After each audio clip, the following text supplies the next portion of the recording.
বন্ধুরা, আজ আমি বানাচ্ছি পনির মশলা। এর জন্য পনিরটাকে কেটে নুন হলুদ মাখিয়ে নিচ্ছি। এরপর কড়াইতে তেল দিলাম। তেলটা গরম হলে পনিরগুলো দেব।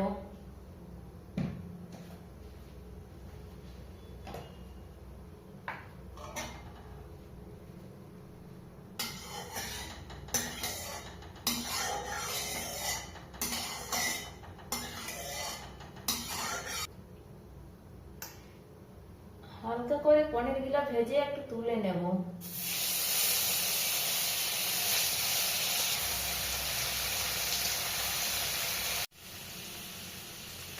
পনিরগুলো ভেজে তুলে নিচ্ছি।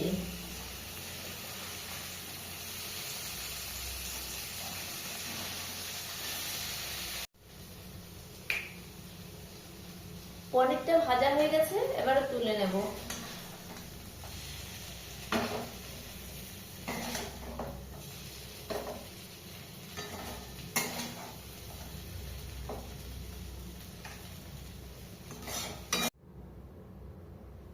কড়াইতে তেল দেওয়া হচ্ছে। এবারে তেল গরম হয়ে গেলে বন্ধুরা এবারে কাঁচা লঙ্কা দিয়ে দেবো, শুকনো লঙ্কা ফোড়ন দেবো, 5 ফোড়ন দেবো, দিয়ে পেঁয়াজ কুচি দেবো, পেঁয়াজ রসুন কুচি দেবো,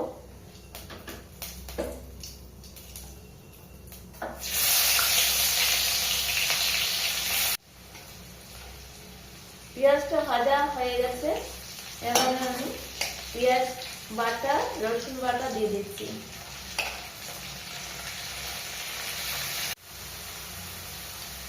কাঁচা লঙ্কা দিচ্ছি। কাঁচা লঙ্কা ভাজা হয়ে গেছে। আলুগুলো দিচ্ছি।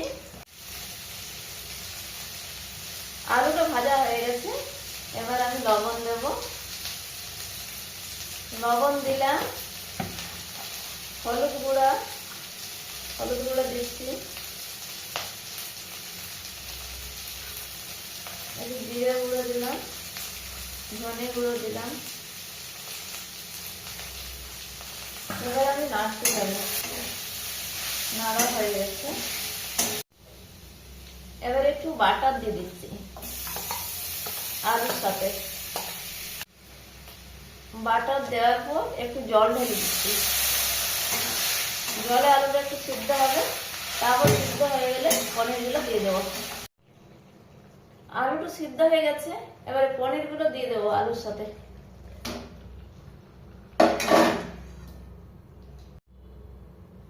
পনিরগুলো আলুর সাথে মিশিয়ে নিচ্ছি। পনিরের তরকারি রেডি। আলু পনিরের তরকারি রেডি। বন্ধুরা, এই হলো পনির মশলা।